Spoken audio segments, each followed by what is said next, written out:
Today's Dungeon Brawlers podcast is The Console Wars. Toot toot toot toot.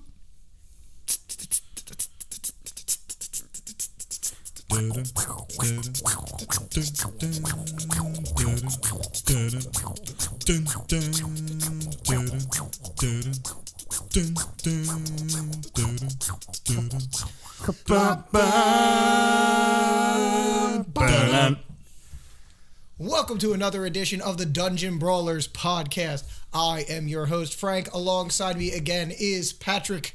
Nice to be here. And Ian. That intro was fucking amazing. It was. And Oh my it's God. a great way to start this fantastic topic that we have this week, which is the console wars and the PC effect in the console wars. PC effect. Could you say it's a Mass Effect? No. No, I can't. That was But horrible. I award you no points. we're going to go right into this thing. We're going balls to the walls from the start. We're going to jump in what some people might consider a little bit late, but we do not.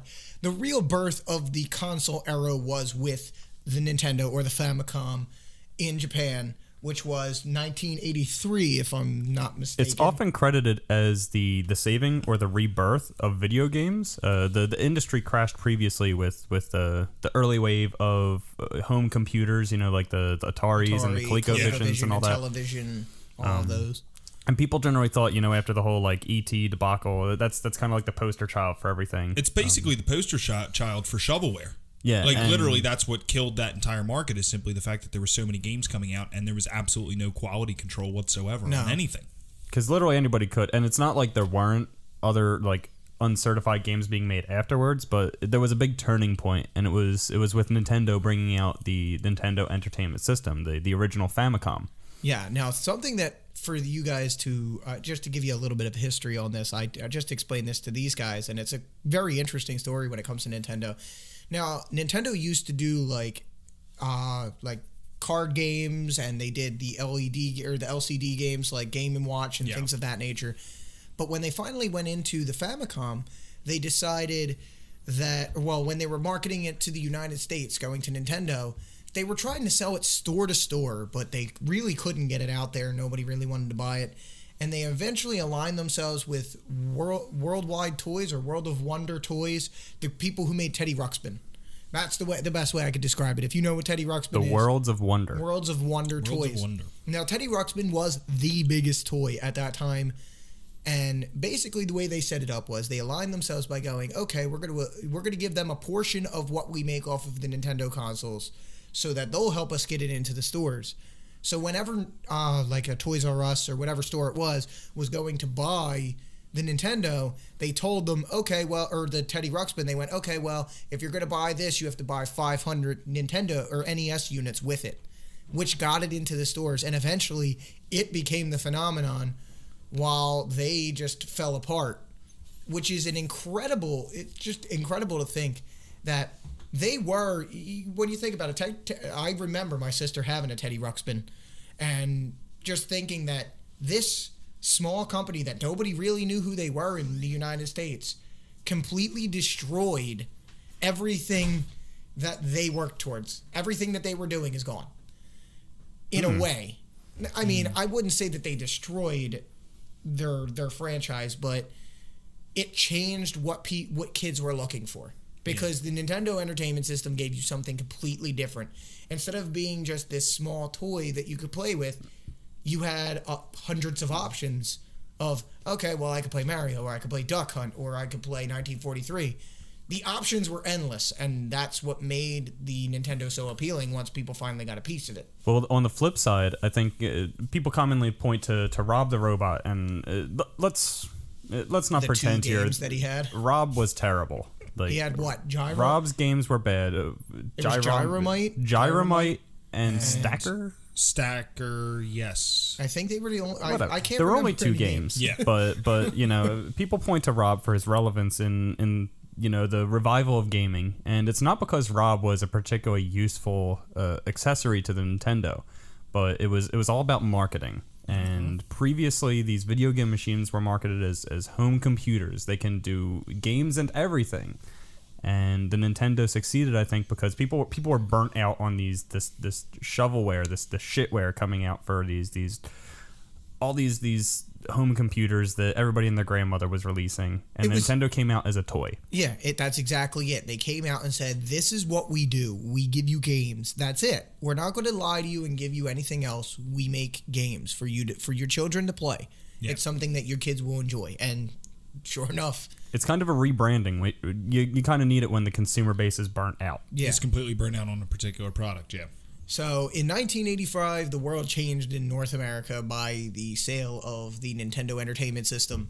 But come a few years later, in 1989, the Mega Drive, or the original Sega Genesis, made its way to the United States, and that's when the console wars truly started. When you think about it, because if you think about the advertising back and forth between the two, I mean, I remember specifically the ad.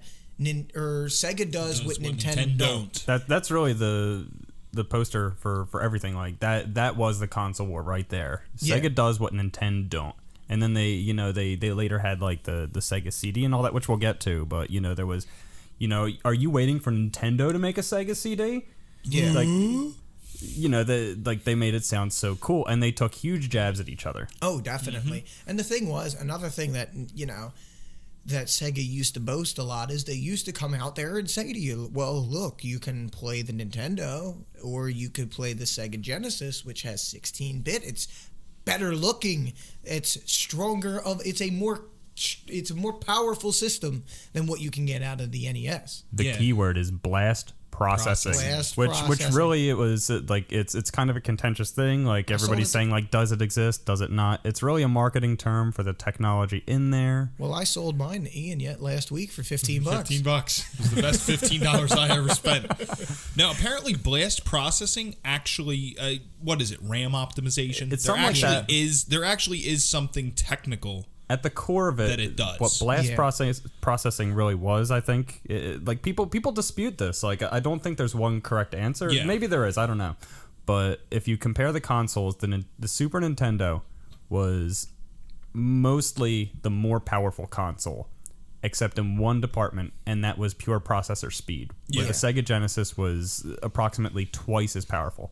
Yeah. Yeah. One of the things I will say, and we basically hopped right into it, but I think personally for me, I will say I loved both systems. I had both systems. I had both the Sega and the Nintendo, but I think the thing that I would tend to play the NES more, but I think it was more along the lines of, in my eyes, they always had a better catalog of games to work off of than the Sega did. I mean, obviously both of them had their mascot in Mario and Sonic respectively, but when I think about like secondary games like Commando, Bionic Commando, 1943, Gunsmoke, Ninja Gaiden, there were so many games for the Nintendo that I could think of just off of the top of my head that were just, in my eyes, pure hits. It's a little bit more difficult to sit down and pick, like stellar games on the Sega. Not to say that there aren't any, but it seems like all the great games that weren't Sonic on the Sega are considered like these hidden gems. Yeah, that's the whole thing. And I mean, I guess part of it would be that the system did not sell nearly as well as the NES did, as we have. I mean, we've taken some notes as to what we have here and what has been done. The NES sold over its lifetime approximately 61.91 million units worldwide, 34 million in the United States. And for the Sega, it was estimated around 40 million. That was at the end of production for the Sega. They seem to sell about 29 million by the end of the generation. The sales continued. These consoles. That's the funny thing, is the release of each of these consoles was staggered. Like today, we see the Xbox One and the PlayStation 4 come at about the same time. Yeah. Like the biggest difference was like a year between, say, like the Xbox 360 and like the PlayStation 3 and the Wii. Yeah, because that came out about a year before. But, it was much more staggered. The Genesis originally was released to compete with the Nintendo Entertainment System, and Nintendo released the Super Nintendo as a response to that. Yes. It definitely drove the market to make better and better consoles, whereas nowadays I don't feel like they really drive each other to make better consoles. They just drive each other in terms of sales. They kind of try to compete with each other, but really when you're getting a console, I think this is kind of the end point of our discussion, but like when you get a console now, you're going to get over 90% of the titles released. There's very few like pure exclusive titles. Yeah, exclusivity has kind of taken a backseat. The other funny thing is it's almost like it's something that became cyclical if you think about it. When you think about systems today, they're more of a home computer type system because they can play Netflix, or there's multiple different things that this console, this video game console can do. Whereas a few years ago, none of that was even thought of being branded in. Yeah, that's kind of the stupid logic behind the name Xbox One. I personally thought when they announced that name, it was stupid. It's the third Xbox. How are you going to call it the Xbox One? Xbone, as some people call it. It's dumb, but it's supposed to be like the one unit that does it all. It's a media center. It plugs your cable television in. It does video games. It cooks your breakfast. It washes your clothes. It walks your dog. It spies on you in your own home. It spies on you with its magical camera. Yep. It does everything you want it to do and less. But no, I'm not gonna trash the Xbox One. I do have one. I have the PlayStation 4 and the Wii U as well. I enjoy all three. I'm not. See, you got all the toys. Yeah. See, that's the thing, though. I don't feel like you should ever, and I didn't feel this way back then, which is why this is such a touchy subject. Is I never felt that there should have been a console war to begin with. The question is, do you enjoy video games? Yes or no? If the answer is yes, you can find enjoyment in some way, shape, or form from any system. But if we did that, we couldn't debate things. Yeah, there couldn't be people who are right, and everybody else couldn't be wrong. No, you're both wrong, and I hate you both. No, you're wrong. But no, in all seriousness, going back to it and going to the Super Nintendo era of things, Super Nintendo really, in my eyes, has always been the perfect console. That was the first console I really got into. It still kind of remains my most fondly remembered. It was just great to have. Oh God, yes. Like, at that point, one of the things I will say that Sega had, and I don't know if it was like a countrywide thing, but I remember Sega had the Sega Channel, which you could pick up from your local cable company. You would hook it in, and it had the coaxial cable on top that you would hook into it, and every month you would get like 20 or 30 new games that you could play for that entire month. Frank, are you telling me the PlayStation Network is a ripoff? It's totally ripped off? The PlayStation Network, Xbox Live, all of it is a ripoff of what Sega did, almost 20 years prior. Yeah. Which is pretty unbelievable when you really think about it, that they had. That's one thing I will say about Sega that they had from the gate, was they were trendsetters. They did things that nobody else thought of doing well before anybody else. I mean, the Sega CD came out in 1993.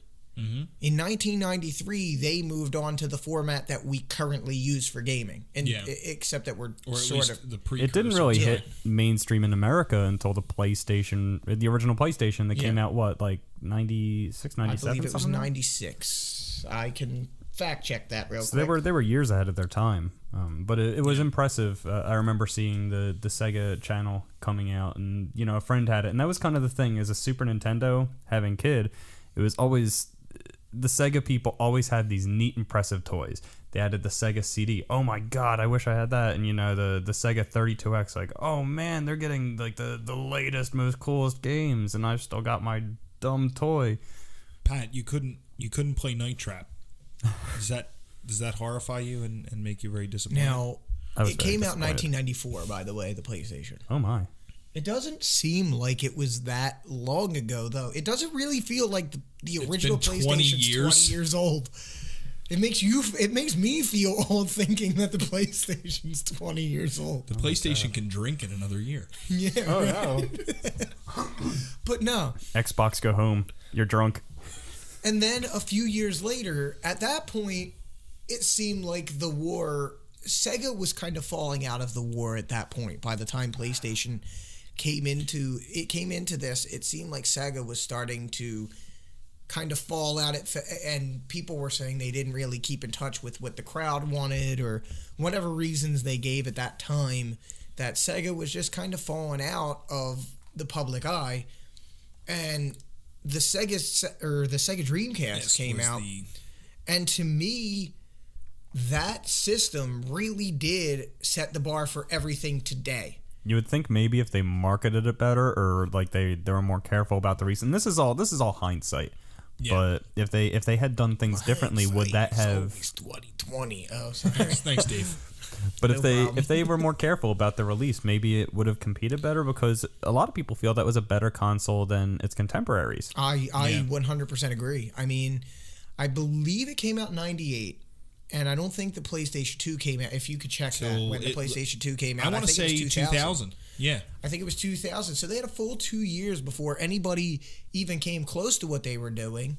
They were 128-bit, which nobody else had done at that point. There was internet connectivity, and the PlayStation 2 didn't even have that until later as an accessory. It didn't come with the system itself. And very few games actually used it. I remember getting the network adapter for the PlayStation 2, which, by the way, came out March 4th, 2000. I'm only seeing one date listed, so maybe it was like a worldwide release. That's kind of how they did it. Would have been a big deal at the time. Yeah. They did a worldwide release with the original PlayStation as well. It's usually maybe a couple of months difference at most. Whereas back then it was a few years, but not these massive staggered 2 or 3 year releases between different regions. But I remember being really disappointed with the network adapter for my PlayStation 2, because this was back early when most people started having internet and it stopped just being dial up. I thought oh man, now I have something I can surf the internet on, and it really wasn't. No, and that was the other thing, is when you bought your Dreamcast, it came with the system itself. It came with your demo disc with a couple of games on it, like Tony Hawk Pro Skater and Sonic Adventure or whatever. And it came with your Ethernet cable, and it came with a disc for the web browser so that you could browse the web on your Dreamcast. And it said right on the box, if in the later iterations of it, is it had DSL capable.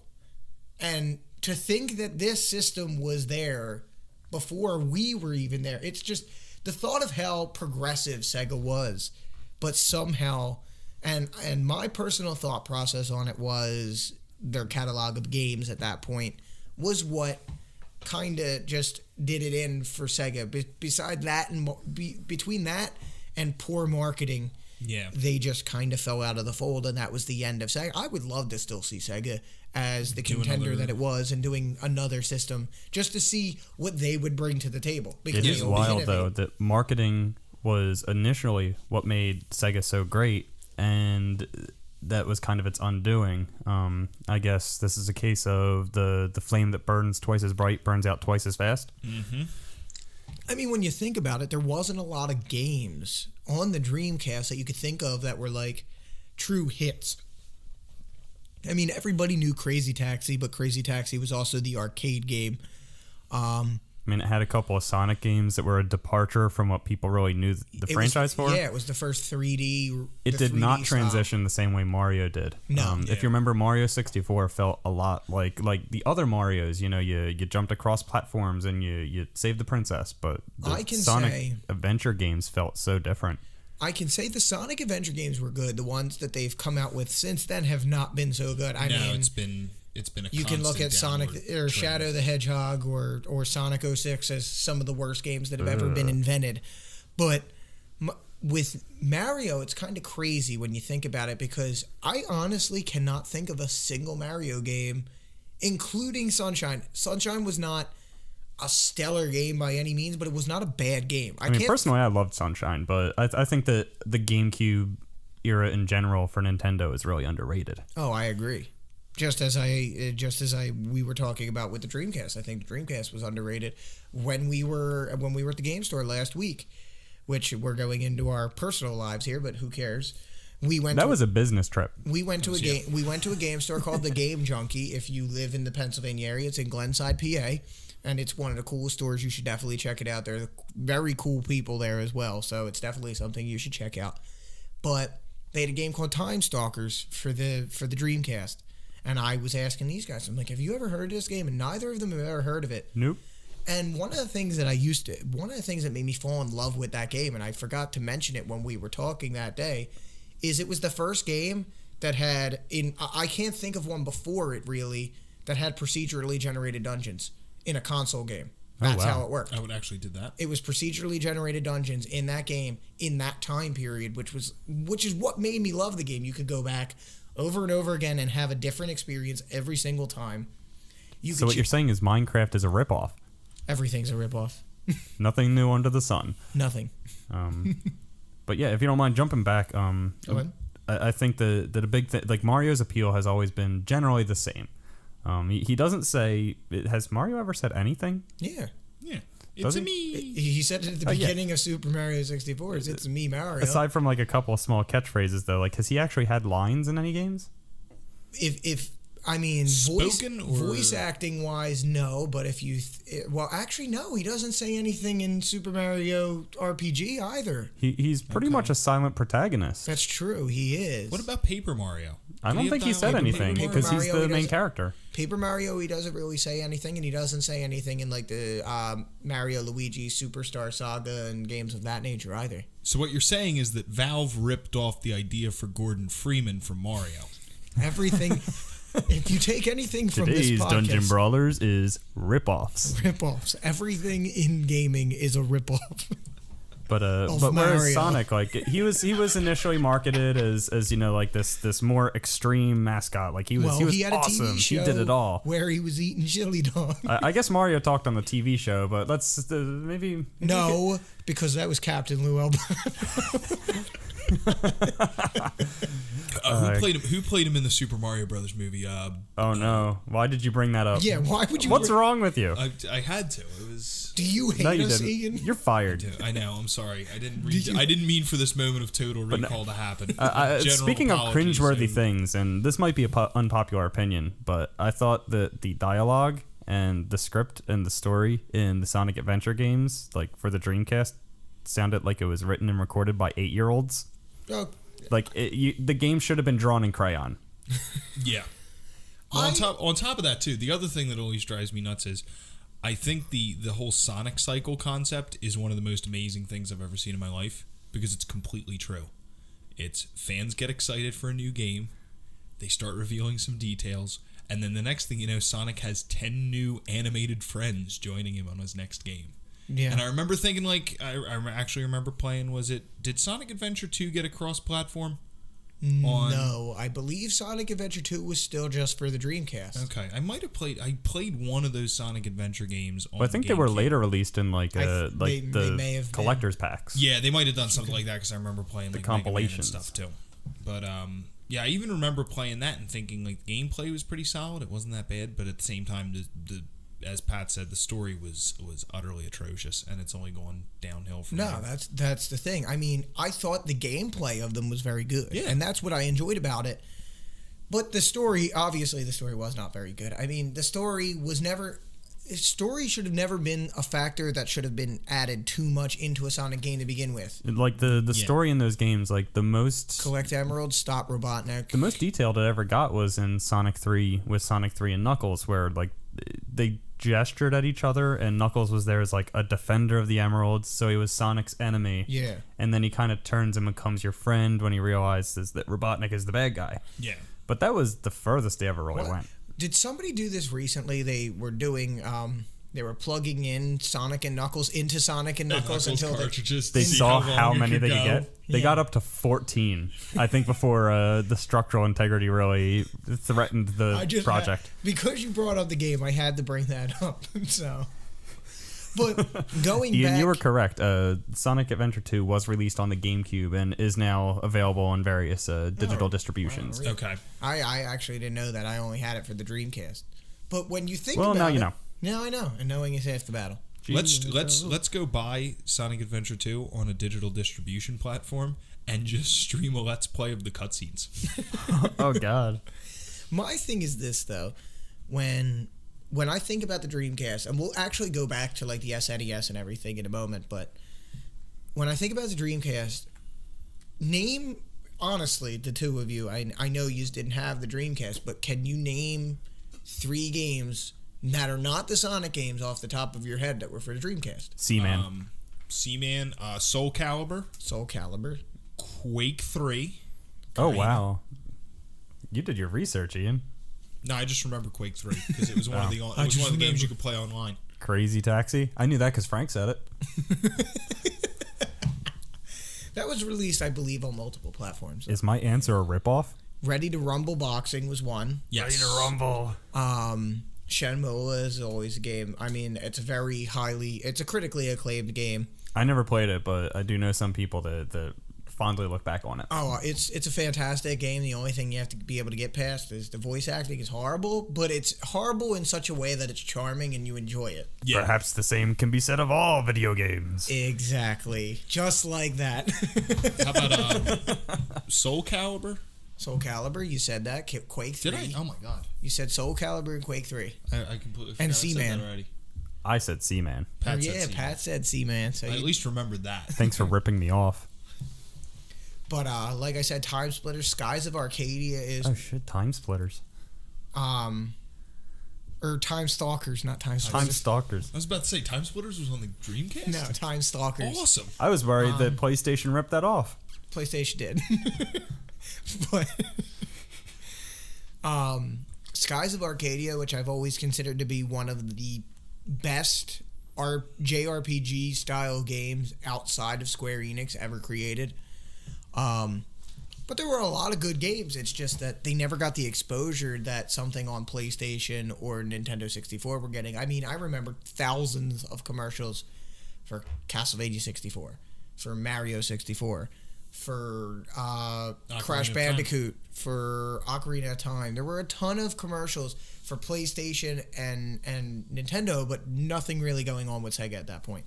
I think the only commercials I used to see were for Ready to Rumble Boxing, and that was about it. Yeah, I don't remember any Dreamcast commercials. Yeah, I remember Ready to Rumble, but that's about as far as it goes. I mean, and I'll say this, I had heard about the Dreamcast, but a console that completely flew under my radar was the Sega Saturn.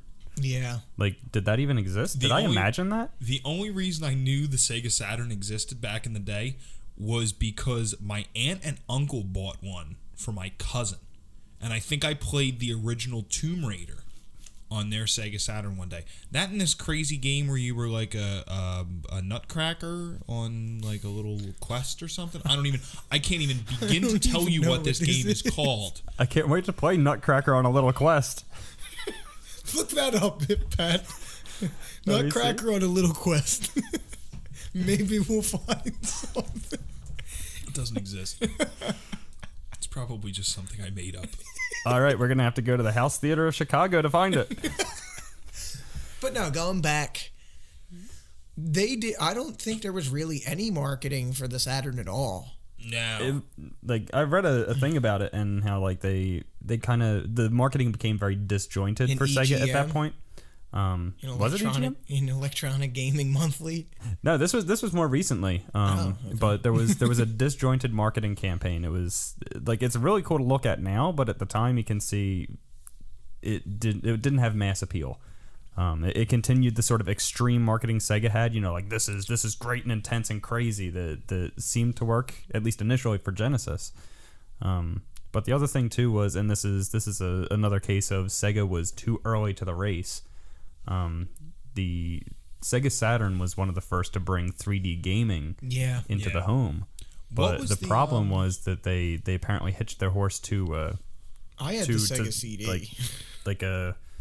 To Square-based, what do you call them, 3D models. Yeah. And it was shortly after discovered that 3D rendering that used triangles was a lot better. Yeah. So immediately the Sega Saturn looked dated. Yeah, it was. I just remember having the Sega CD, which was another one that was just like it went under the radar. Nobody really knew that it existed. Could we say that maybe when did the Sega Saturn come out? 95? I want to say it was like a 94, 95 time window. I believe it was. I believe it was like 95. Did that also? Could we also say that part of the reason that the Saturn kind of got itself lost a little bit in the shuffle was simply because of the fact that I feel like it came out during that particular period when the market was inundated with just second-rate, crappy Me Too attempts at CD platforms. When did the Jaguar? Oh my God, the Jaguar. God. 3DO, like all of those, yeah. You remember Laserdisc gaming? Yeah, Oh, God. exactly. I remember. It's like playing a DVD. A DVD that's freaking 2 feet wide. Dragon's Lair. It's funny how many of these Dragons? consoles That was get in- lost in That was the mix. 1982. Oh, absolutely. There are so many gaming consoles that people don't even remember because they were so unappealing and there was no marketing behind them and there's no catalog of gaming. Or they just cost an absolutely exorbitant sum of money on release. Yeah. It was, but with the Saturn, the Saturn came out at a time when it almost seemed like they were trying to compete with the PlayStation, but the PlayStation was it at that time. I mean, And again, the Saturn looked obsolete compared to the PlayStation in a short time frame. yeah, I don't know who sold better. I don't know if the N64, if you want to check on that, if the N64 or the PlayStation sold better. I'm pretty sure the PlayStation did better than the N64. It was an era when PlayStation or Sony really jumped into the mix and they jumped in being a competitor immediately with the way they did it. I mean, nobody really thought of them as ever being a video game company based on, they made Walkman. Well, it's about like the name that you hear, and when you heard video games, you heard Nintendo and Sega. But apparently, Nintendo was working with Sony prior to the PlayStation's release on a CD-based platform. It was and well before that. That divorce gave us the PlayStation. One of the things that I think really drove the PlayStation versus N64 rivalry was the games, because one big line of games that came with the PlayStation that the N64 didn't get was Final Fantasy. Yep. They jumped ship. They went from the Nintendo to Sony. And that was specifically because of the issue that was related to storage space on the cartridges. They couldn't possibly have couldn't put Final the videos. Fantasy VII, the FMVs, onto a cartridge. No, not at all. Which is because you remember N64 when that came out, like the games looked good, but they didn't have cinematics like PlayStation did. No. They could fit on the discs, and they do kind of have this weird. It's a weird era looking for games because everything was like on islands that floated in a mist. Like they couldn't render everything like we have now. Yeah. Looking back at games now, it's kind of funny. For me, I can sit and I don't know if it's just a personal thing or not, but I can sit down and I can play the Super Nintendo and I can play the Sega and I can play Nintendo, and I am in love with it just as much as I was the day I started. But systems like PlayStation and N64 are a little bit more difficult for me because they almost feel too slow compared to what we have now. You know what it is? I'm not even going to use the phrase uncanny valley because I think that like when you're going that far back, there's nothing in graphics that you're going to mistake for something photorealistic or lifelike. But it's kind of a similar concept. Exactly. There's more charm to the art assets of the earlier like 16-bit consoles. Like to me, honestly, I would say I think a game like say Chrono Trigger holds up much better than a game like say GoldenEye, and I think it's basically just because of the fact. Are you saying you don't like GoldenEye? Oh, I love GoldenEye. I love And GoldenEye. personally, I love Perfect Dark, I'm but gonna it's- again be the shock jockey again. I think I've been that a couple times here. I wasn't wild about GoldenEye. It was a good game at the time, but I think it got obsolete really fast. Yeah, and it with was- the introduction of a second control stick, that game was terrible. Yeah, it was good for a console shooter at the time, but it definitely hasn't aged well. But specifically the graphics, I feel like we were in the infancy of the 3D polygons, and rendering things that tried to look more realistic.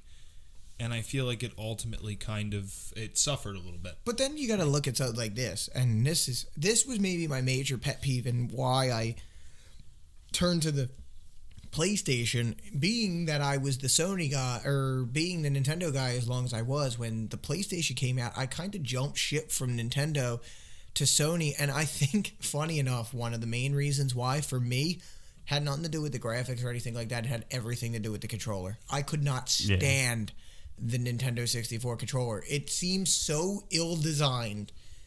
And I actually don't think the controller's that bad. The idea was you could hold it different ways and play games differently. But everybody looked at it at the time, and it's just like, why did you do that? Like, we fit a D-pad and a joystick and all those buttons on a controller now, and it works just fine without looking like a weird boomerang with a boner. Yeah. It's kind of weird because like the PlayStation controller was a big jump up in the same way like the Super Nintendo controller was a jump up from perfectly square controllers with these jagged corners. And now, like if I can opine, into a more recent era, I don't understand why Sony sticks with that design, because it's not as ergonomically pleasing as the Xbox controller. Yeah. It's purely nostalgia, I think. Yeah, the one thing I will say. Analogs. One thing I will say. Actually, I want you to do me a favor. Take off the headphones. Go over there. Grab both. I have both controllers over there. Grab an Xbox One controller and the PlayStation 4 controller. I would say the PlayStation 4 controller has definitely changed the way I look at the DualShock controllers, because I felt DualShock 3 was weak. DualShock 2 was weak. DualShock 4 feels a lot more contra. I would still say that the Xbox One controller is better, but I would say if they continue on the path they're going, I think they could still work with that design. And there is a lot of preference. I'm going to go take a look at them in a second, but I did the fact checking you guys asked for, and in the N64 versus PlayStation 1 race, are you ready for this? Sure. The N64 sold 32.93 million units worldwide, including 20.63 million in America. The PlayStation sold 102.49 million worldwide. Wow. Yeah, that was a hugely lopsided race. Yeah, I didn't think the gap was that big. I didn't either. Really I knew they won. Yeah, maybe like 10 or 20 million units. Yeah, I did not think it was 70. 70. Yeah. I mean, ridiculous. I know PlayStation 2 won the race between the three consoles as well. At that point, now being the newest contender being Microsoft. Yeah. Jumping into the ring at that point, at that juncture. Now Microsoft jumped in, and I knew Microsoft wasn't going to be an immediate contender because, first off, that was the biggest system I've ever seen in my life. Oh my god, the original Xbox was. Do you remember? Speaking of controllers that are abominations against man that should be banned by the Geneva Convention, the original Xbox controller. You know what? Holy shit, that thing was terrible. You want to know what though? For some ungodly reason, it felt comfortable in my hand. I don't know why. I remember thinking at the time that they released that. It was almost like a new Coke sort of thing, where like they released something so unpalatable with the console that by the time it took off and reached true exposure, people wanted to buy the better controller for it. Yeah, exactly. Oh yeah, they completely and utterly phased out. I can't even get it out of my head now, that original controller. All right, we've got here the controllers. Frank brought them to us. Thank you very much. No problem. I'm actually liking. Okay. Yeah, the new DualShock is. The new DualShocks are really nice. I feel like the analog sticks are farther apart. They are. And the other thing that they definitely improved on was at the top with your left and right triggers. They're a little bit closer together, so you don't have to force yourself to use both fingers to use them anymore, so it makes it a little bit more comfortable there as well. Okay, this is nice. I can get behind this. This is neat. I definitely enjoyed that controller a lot more. I would still say the Xbox One controller is hands down the winner. This is a little bit better than the other DualShock. It's definitely a big improvement. Yeah, one thing I really don't like is the joystick placement. Maybe it's just what I'm used to, but I think that they should have the left stick over closer to where the thumb is, and like the Xbox does. Yeah, a little bit. Maybe it's just what we're used to now. Yeah, I mean, a lot of it is definitely what you've grown comfortable with. I remember when this isn't unpleasing. When I finally went back displeasing to the NES, I was sitting there and holding that controller in my hand. In a way, it feels right in my hand, but I'm like, this is the most uncomfortable controller If you picked that up for the first time today, you would hate it. because it's a rectangle. It's just a rectangle. It's not designed to be comfortable in your hands. It's just designed to serve a purpose. It's a little bone. Yeah. It's there to serve a purpose, and the only purpose is to be able to play a game, not to be able to hold for long periods of time and stay comfortable. Yeah. But then again, looking at games at that time, you weren't going to be playing a game for 14 to 16 hours because most games weren't 14 to 16 hours long at that time. If you don't mind a little bit of a segue, since we've been doing sales numbers, Hit it. do you know the best-selling system of all time? PlayStation 2. The PlayStation 2 beat the pants off of everybody ever. I think it's like 130 or 140 million. 155 million units worldwide. 155 million. Where's the Xbox sit at? The Xbox sits at 12. Just 24 million units. 24 GameCube? million. The GameCube. The GameCube what, did like not. 6? Yeah, like 6 total. It did not do well. It did not do well by any means. I've got one of them. I've got one. I have one. Yay! Hey, that's 3 right there. We got 3. Let's see. He's still looking, but I think that was another important factor in, gaming now when you think about it compared to back then was gamers are a lot more aware than they were back then. It was easier to please a gaming fan back in the early 90s and even the early 2000s, but now we look at a lot more factors when we come into what we did, what we're going to decide on. Processing power, graphic power, the controller, what kind of support they have for their community. Everything really comes into play now, whereas back then it didn't really matter. Yeah. And as Pat was saying earlier, I think that the really interesting thing that's happening now, the shift from companies driving their marketing From console manufacturers driving it to basically, as we've said, the E3 Expo. Yeah, well, it went from keynotes. traditional marketing, from print media, from television commercial marketing, from mailing videos to your house, video cassette tapes. I still remember getting the video cassette for the N64. I remember getting the Pokemon tape, and that blew my mind as a kid. I was hooked the second I watched it. Hold on, before we continue going on, we're not going to talk about handheld gaming yet. We will do a podcast Wouldn't about that be it. a great topic for a podcast?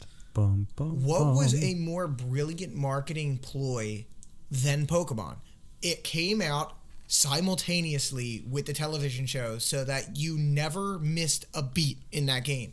Everything in that game was completely aligned with the TV show, so you knew everything as soon as you jumped in. It jumped in on the whole collectibles thing, the kick. I think that it really took off with Pokemon. I mean, this thing was scientifically developed in a lab to be perfect marketing. It was. It's still a super huge game. X and Y are the highest selling Pokemon games to date.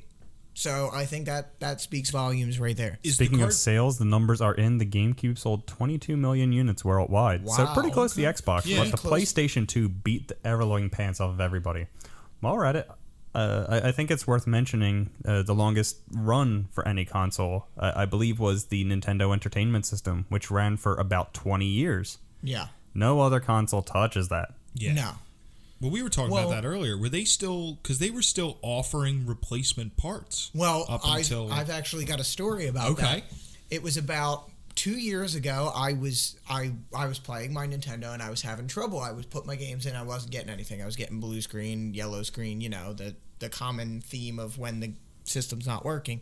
Not video game So screens. I look and the pin connector inside is damaged. I'm like, oh great, well now it's ruined. And as a joke, I'm looking at the back of it and it says lifetime warranty. Call the number. So I'm like, you know what? For shits and giggles, I'm gonna call. Why not? I call them on the phone. I tell them what's going on, and they're like, okay, you're saying it's the pin connector. I'm like, I'm positive it's corroded. I know it's not working anymore. And they were like, in about 2 weeks, you're gonna get a box in the mail. Put your Nintendo in the box, send it to us, we'll replace the pin connector and send it back. And they did it for nothing. That's incredible. That's amazing. And this was 2 years ago.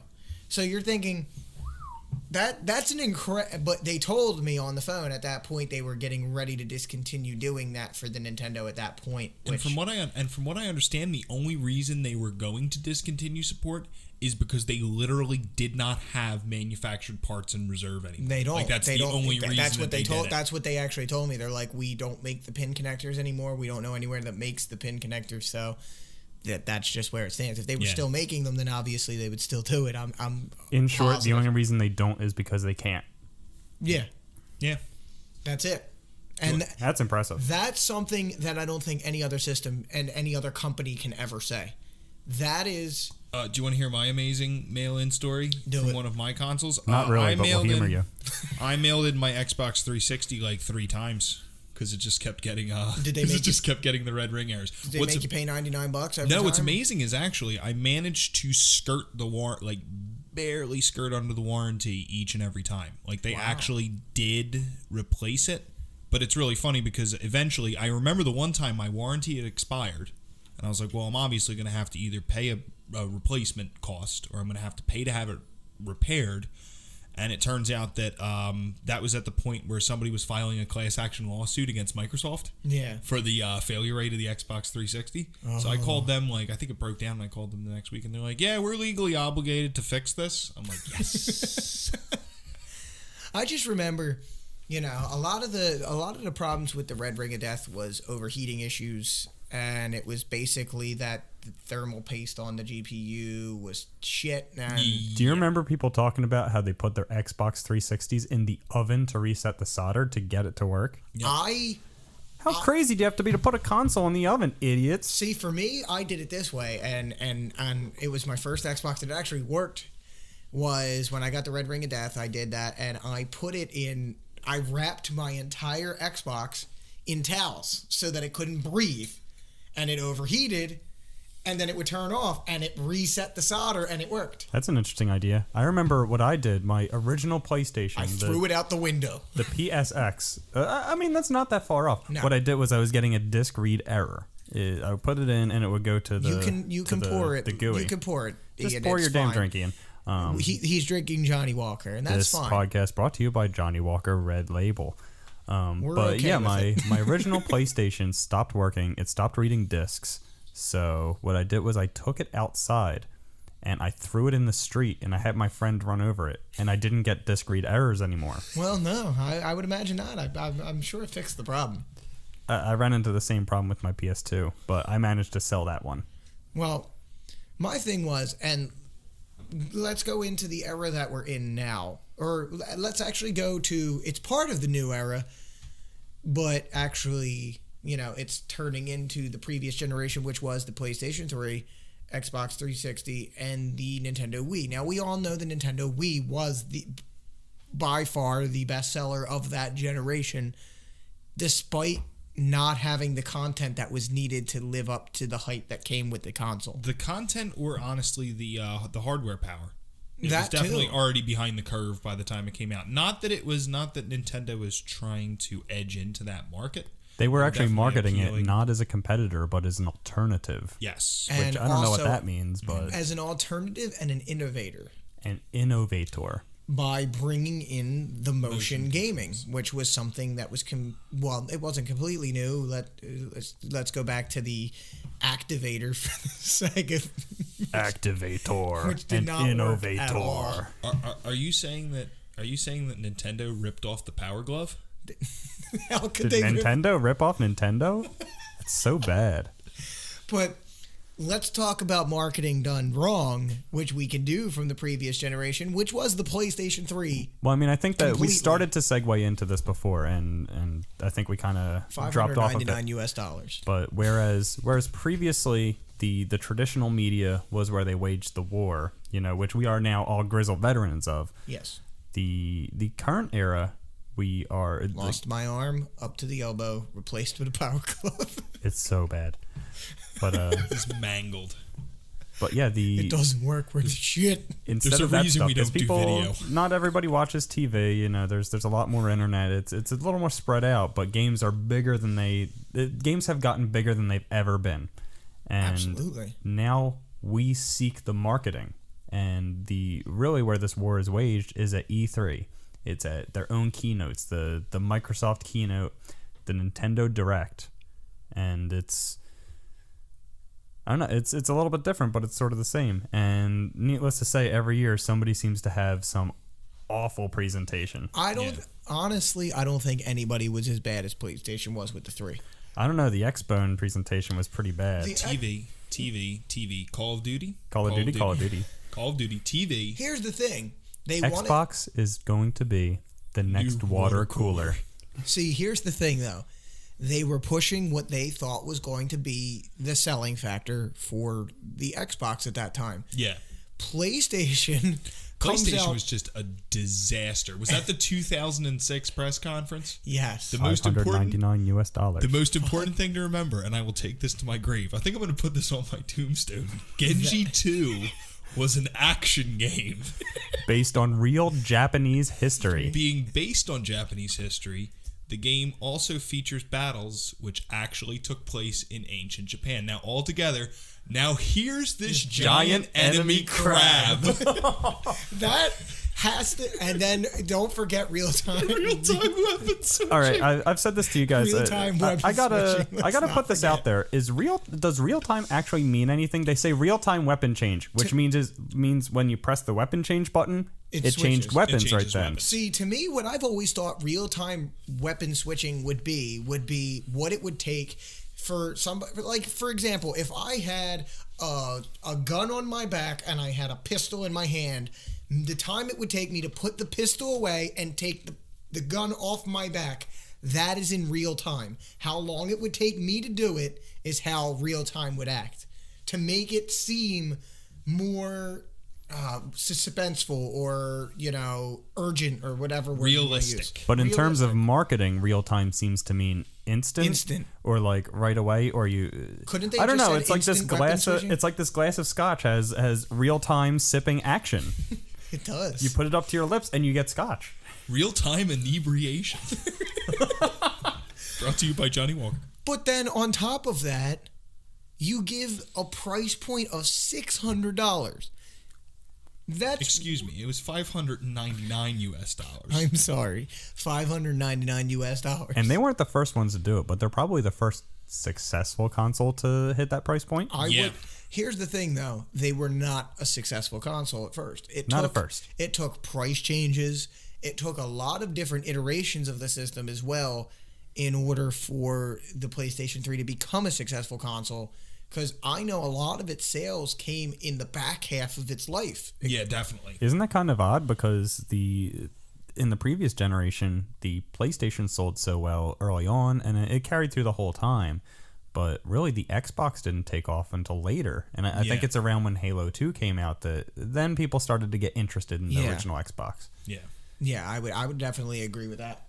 But there's one factor that we need to talk about before this podcast ends.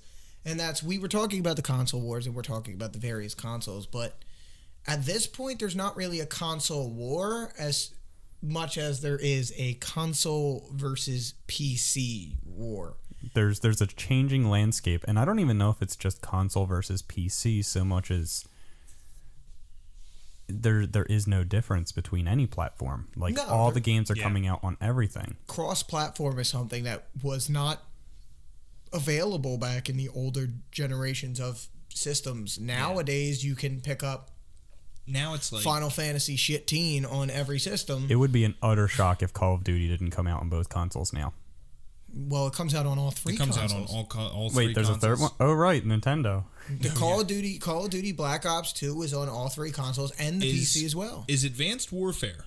Kevin Spacey? Kevin Spacey. Yeah. Is that going to come out still on the 360 and the PS3 as well? Are they going to continue cross-generational I think they are for a couple of years. They're going to do it for at least 2 to 3 years before. Wait, what's the new one called? Call of Duty Combat Edition. Evolved? No, it's Kevin Spacey edition. I have no idea. I was making a Halo joke. I know. I caught it. I'm sorry. I think it's become less of a war nowadays because of things like that. Now that you have games readily available on all systems, there are the IPs that stick with certain systems, but I don't feel like they're what sell you on a system anymore. I think a lot of it is just, for example, for me, when the PlayStation 3 came out and the Xbox 360, when I was originally buying, the first system I bought was the 360. Main reason being was the community online was much better than what the PlayStation 3 offered. It's kind of what we touched on in the last two, where people buy the new Call of Duty or they make a decision about their console purchase based on they want to play with their friends. So, yeah, that's the whole point. Yeah, I mean, and then later on, when I finally did decide to purchase the PlayStation 3, I bought the PlayStation 3 for the purpose of I felt they had better single-player games than what Microsoft had to offer. They definitely had more exclusives as well, which is, I know we said that there weren't too many of those anymore, but the PlayStation 3 was the console pretty much that had them excluding Nintendo. Between the PlayStation 3, the Xbox, and the PC.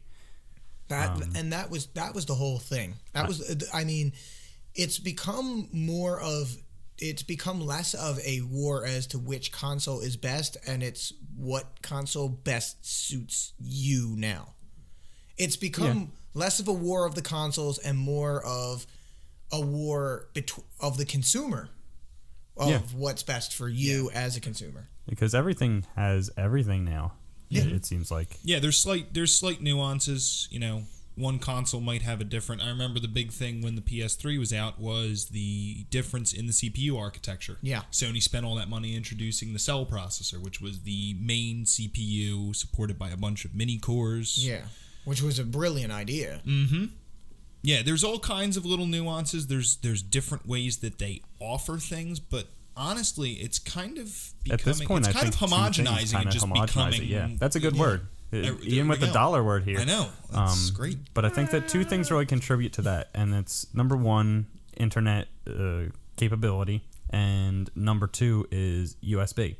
Everything can get a module and plug it into it, and they can sell it as an accessory. Mm-hmm. And everything can go online and download updates to give it new functionality. Yep. Like when you got your Nintendo 64, you weren't going to get an update. Nope. Like what you get in the box is what you have. You got the Rumble Pack. Yeah. Yeah, but you couldn't download and a Rumble memory Pack. expansion. Don't forget about the memory expansion. That bumped you up to a solid 8 to 16 megabytes of memory? I think so. All those polygons. But yeah, it's like now if you want a new feature, it will download it. If you wanna tweet your breakfast from your Xbox 360, Xbox One, whatever the hell it is, you can download that. Don't worry, Kinect will take care of that for you. It will. Oh yeah. Whether you like it or not. But where the question that I guess I have for our audience is, where do you stand? Where do you stand in this whole thing? Do you still feel that there's a console war out there between the various consoles? Do you feel that it's more of a consumer-based war? And where do you stand in terms of system? Do you tend to side with Sony, Microsoft, Nintendo, or do you go more of the PC origin? And why? Is it games? Is it the software, hardware? What is it exactly that puts you in that position that you enjoy the system? Now, I would say we talked about how it was going to be the console wars versus PC gaming, but we really didn't touch on PC gaming until the very end here. Maybe we should just do a whole podcast of PC stuff. Talk about how it paralleled all of this throughout the past 20 years. Yeah. Oh, we could definitely talk about PC is definitely something that could be talked about. Because PC's almost like in the past, at least, it was more compared to consoles the way Nintendo is to things now, where it was just like a whole different set of things, and it worked differently. And while you were comparing, say, Nintendo and Genesis, or PlayStation and the N64, PC ran its own thing. Yeah, absolutely. I would agree with that. So that brings us to the end of the podcast. I would say so. And I hope everybody enjoyed it. I hope that if we could have shed at least some light on this whole situation, if there's things that you didn't know. Maybe you didn't know that the Nintendo came from, Teddy Ruxpin being such a hit. Or that it ran for 20 years. Or maybe you didn't know that the PlayStation 2 was the best-selling console of all time. Whatever it is, I hope that you gained something from it. Do you have anything to add, Pat? I think that's pretty much it. And you, Ian? I think we've summed it all up. All right, then. So, as always, Ian, would you do the honors of calling us out. What's our subject for next week? Our subject? yeah. Oh, you don't know our subject for next week? Oh, Our subject for next week is indie games. indie games. Let me get in radio announcer mode. Next week's Dungeon Brawlers podcast will be indie games. Take it easy, everybody.